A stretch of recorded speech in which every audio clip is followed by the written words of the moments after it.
सरकारचं कृषीविषयक धोरणाकडे दुर्लक्ष होत आहे आणि त्या दुर्लक्षाचा फायदा किंवा गैरफायदा म्हणता येईल ह्या खत निर्मिती करणाऱ्या कंपन्या घेत आहेत।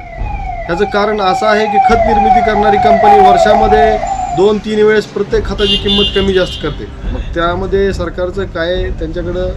कंट्रोल आहे किंवा नाही ह्याबाबत